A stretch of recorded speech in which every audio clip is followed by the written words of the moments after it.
Energy is the working power in all achievement. Inert coal converts it into fire, and water transmutes it into steam. It vivifies and intensifies the commonest talent until it approaches to genius, and when it touches the mind of the dullard, it turns into a living fire that which before was sleeping in inertia. Energy is a moral virtue, its opposing vice being laziness. As a virtue, it can be cultivated, and the lazy man can become energetic by forcibly arousing himself to exertion. Compared with the energetic man, the lazy man is half alive. Even while the latter is talking about the difficulty of doing a thing, the former is doing it. The active man has done a considerable amount of work before the lazy man has roused himself from sleep. While the lazy man is waiting for an opportunity, the active man has gone out and met and utilized half a dozen opportunities. He does things while the other is rubbing his eyes. Energy is one of the primary forces. Without it, nothing can be accomplished. It is the basic element in all forms of action. The entire universe is a manifestation of tireless, though inscrutable, energy. Energy is, indeed, life, and without it there would be no universe, no life. When a man has ceased to act, when the body lies inert, and all the functions have ceased to act, then we say he is dead, and insofar as a man fails to act, he is so far dead. Man, physically and mentally, is framed for action, and not for swinish ease. Every muscle of the body, being a lever for exertion, is a rebuke to the lazy man. Every bone and nerve is fashioned for resistance. Every function and faculty is there for a legitimate use. All things have their end in action. All things are perfected in use. This being so, there is no prosperity for the lazy man, no happiness, no refuge and no rest. For him there is not even the ease which he covets, for he at last becomes a homeless outcast, a troubled, harried, despised man, so that the proverb wisely puts it, "The lazy man does the hardest work." In that avoiding the systematic labor of skill, he brings upon himself the hardest lot. Yet energy misapplied is better than no energy at all. This is powerfully put by St. John in the words, "I would have you either hot or cold. If you are lukewarm, I will spew you out of my mouth." The extremes of heat and cold here symbolize the transforming agency of energy in its good and bad aspects. The lukewarm stage is colorless, lifeless, useless. It can scarcely be said to have either virtue or vice, and is merely barren, empty, fruitless. The man who applies his abounding energy to bad ends has, at the very power with which he strives to acquire his selfish ends, will bring upon him such difficulties, pains, and sorrows that will compel him to learn by experience, and so at last to refashion his base of action. At the right moment he will turn round and cut new and proper channels for the outflow of his power, and he will then be just as strong and good as he was formerly in evil. The truth is beautifully crystallized in the old proverb, "The greater the sinner, the greater the saint." Energy is power, and without it there will be no accomplishment. There will not even be virtue, for virtue does not consist of not doing evil, but also, primarily, of doing good. There are those who try, yet fail through insufficient energy. Their efforts are too feeble to produce positive results. Such are not vicious, and because they never do any deliberate harm, are usually spoken of as good men that fail. But to lack the initiative to do harm is not to be good, it is only to be weak and powerless. He who is truly a good man, having the power to do evil, yet chooses to direct his energies in ways that are good. Without a considerable degree of energy, therefore, there will be no moral power. What good there is, will be latent and sleeping. There will be no going forth of good, just as there can be no mechanical motion without the motive power. Energy is the informing power in all doing in every department of life, whether it be along material or spiritual lines. The call to action, which comes not only from the soldier, but from the lips or pen of every teacher in every grade of thought, is a call to men to rouse their sleeping energy, and to do vigorously the task in hand. Even the men of contemplation and meditation never cease to rouse their disciples to exertion in meditative thought. Energy is alike needed in all spheres of life, and not only are the rules of the soldier, the engineer, and the merchant rules of action, but nearly all precepts of the saviors, sages, and saints are precepts of doing. The advice of one of the great teachers to his disciples, "Keep wide awake," tersely expresses the necessity for tireless energy if one's purpose is to be accomplished, and is equally good advice to the salesman as to the saint. Eternal vigilance is the price of liberty, and liberty is the reaching of one's fixed end. It was the same teacher that said, "If anything is to be done, let a man do it at once, let him attack it vigorously." The wisdom of this advice is seen when it is remembered that action is creative, that increase and development follow upon legitimate use. To get more energy, we must use to the full that which we already possess. Only to him that is given, only to him that puts his hand vigorously to some task, does power and freedom come. But energy, to be productive, must not only be directed towards good ends, it must be carefully controlled and conserved. The conservation of energy is a modern term expressive of that principle in nature by which no energy is wasted or lost, and the man whose energies are to be fruitful in results must work intelligently upon this principle. Noise and hurry are so much energy running to waste. More haste, less speed. The maximum of noise usually accompanies the minimum of accomplishment. With much talk there is little doing. Working steam is not heard. It is the escaping steam which makes a great noise. It is the concentrated powder which drives the bullet to its mark.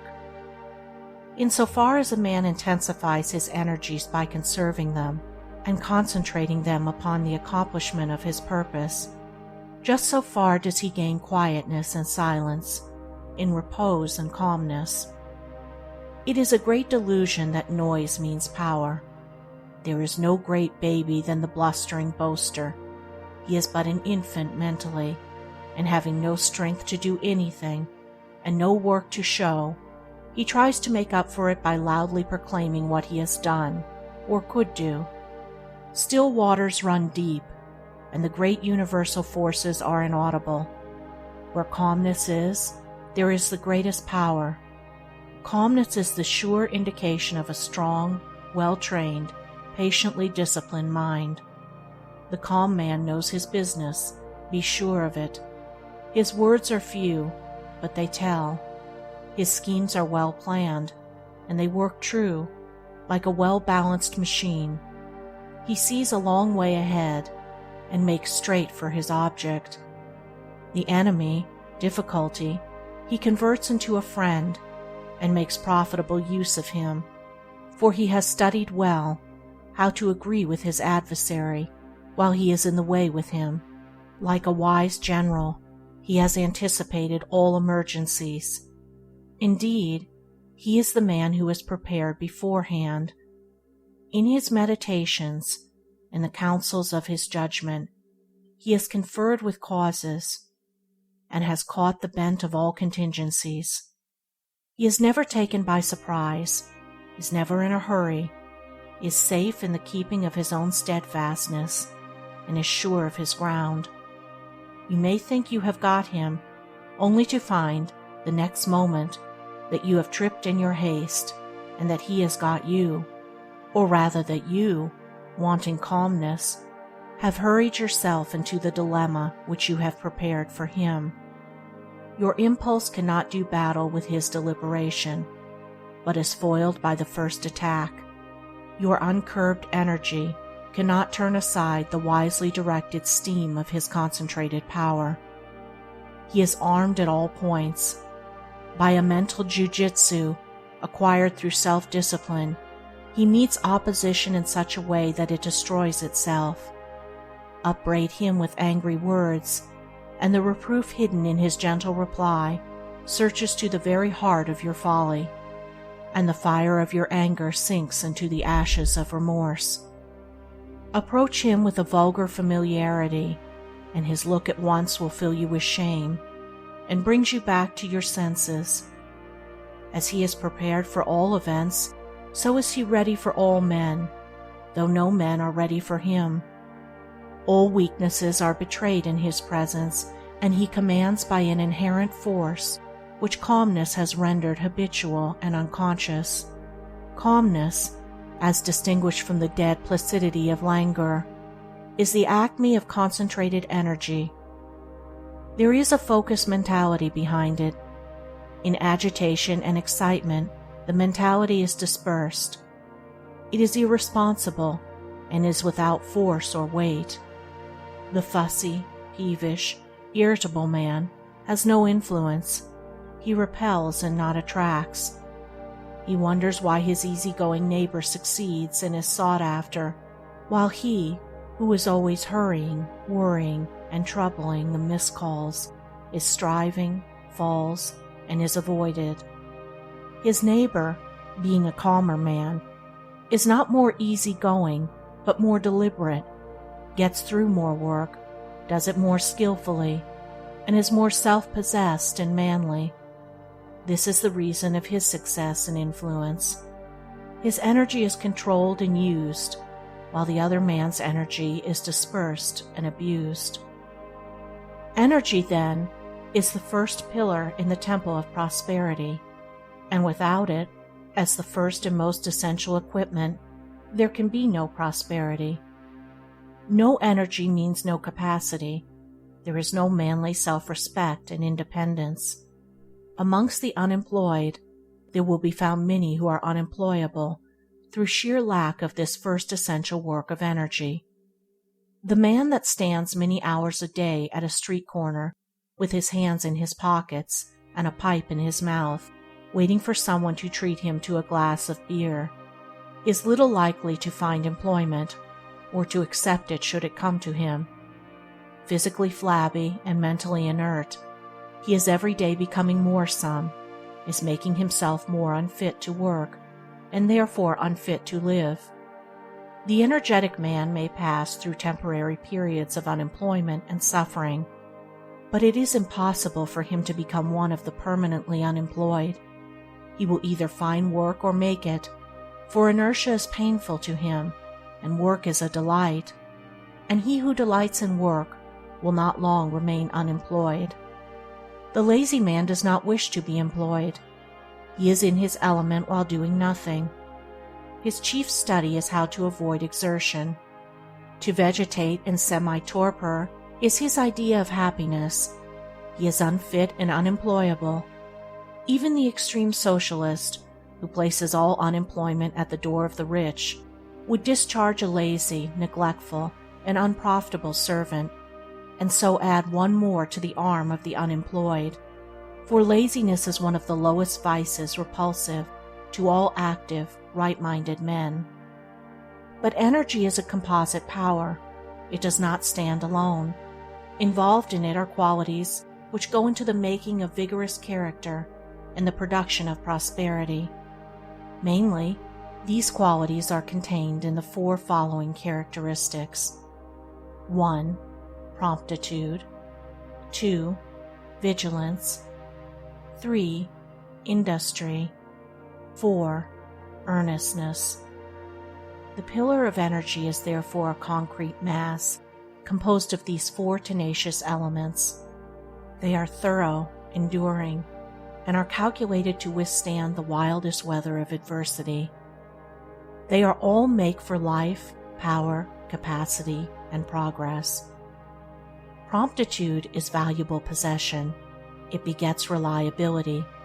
People who are alert, prompt, and punctual are relied upon. They can be trusted to do their duty, and to do it vigorously and well. Masters who are prompt are a tonic to their employees, and a whip to those who are inclined to shirk. They are a means of wholesome discipline to those who would not otherwise discipline themselves. Thus, while aiding their own usefulness and success, they contribute to the usefulness and success of others. The perfunctory worker, who is ever procrastinating and is always behind time, becomes a nuisance, if not to himself, to others, and his services come to be regarded as of little economic value. Deliberation and dispatch, handmaids of promptitude, are valuable aids in the achievement of prosperity. In ordinary business channels, alacrity is a saving power, and promptness spells profit. It is doubtful whether a confirmed procrastinator ever succeeded in business. I have not yet met one such, though I have known many who have failed. Vigilance is the guard of all the faculties and powers of the mind. It is the detective that prevents the entrance of any violent and destructive element. It is the close companion and protector of all success, liberty, and wisdom. Without this watchful attitude of mind, a man is a fool, and there is no prosperity for a fool. The fool allows his mind to be ransacked and robbed of its gravity, serenity, and judgment by mean thoughts and violent passions as they come along to molest him. He is ever on his guard, but leaves open the doors of his mind to every nefarious intruder. He is so weak and unsteady as to be swept off his balance by every gust of impulse that overtakes him. He is an example to others of what they should not be. He is always a failure, for the fool is an offense to all men, and there is no society that can receive him with respect. As wisdom is the acme of strength, so folly is the other extreme of weakness. The lack of vigilance is shown in thoughtlessness and in general looseness in the common details of life. Thoughtlessness is built another name for folly. It lies at the root of a great deal of failure and misery. No one who aims at any kind of usefulness and prosperity, for usefulness in the body politic and prosperity to oneself cannot be served, can afford to be asleep with regard to his actions and the effect of those actions on others and reactively on himself. He must, at the outset of his career, wake up to a sense of his personal responsibility. He must know that wherever he is, in the home, the counting house, the pulpit, the store, in the schoolroom or behind the counter, in company or alone, at work or at play, his conduct will materially affect his career for good or bad, for there is a subtle influence in behavior which leaves its impression on every man, woman, and child that it touches, and that impress is the determining factor in the attitude of persons toward one another. It is for that reason that the cultivation of good manners plays such an important part in all coherent society. If you carry about with you a disturbing or disagreeable mental defect, it needs not to be named and known to work its poison upon your affairs. Its corrosive influence will eat into all of your efforts and disfigure your happiness and prosperity, as powerful acid eats into and disfigures the finest steel.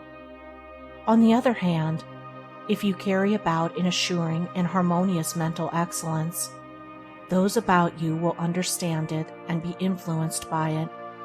They will be drawn towards you in goodwill, often without knowing why, and that good quality will be the most powerful sport in all your affairs, bringing you friends and opportunities, and greatly aiding in the success of all your enterprises.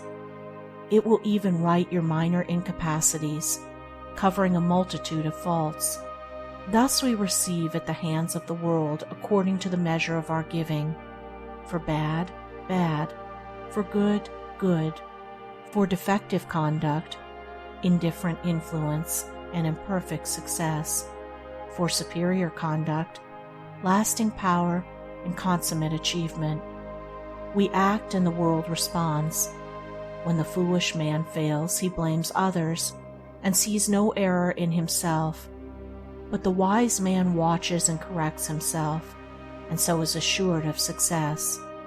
The man whose mind is vigilant and alert has thereby a valuable equipment in the achievement of his aims. And if he be fully alive and wide awake on all occasions, to all opportunities, and against all marring defects of character, what event, what circumstance, what enemy shall overtake him and find him unprepared? What shall prevent him from achieving the legitimate end at which he aims?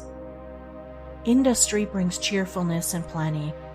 Vigorously industrious people are the happiest members of the community. They are not always the richest, if by riches is meant a superfluity of money, but they are always the most light-hearted and joyful, and the most satisfied with what they do have, and therefore are richer, if by richer we mean more abundantly blessed. Active people have no time for moping and brooding, or for dwelling selfishly upon their ailments and troubles. Things most used are kept the brightest, and people most employed best retain their brightness and buoyancy of spirit. Things unused tarnish quickest, and the time killer is attacked with ennui and morbid fancies. To talk of having to kill time is almost like a confession of imbecility. For who, in the short life at his disposal, and in a world so flooded with resources of knowledge, with sound heads and good hearts, can fill up every moment of every day usefully and happily?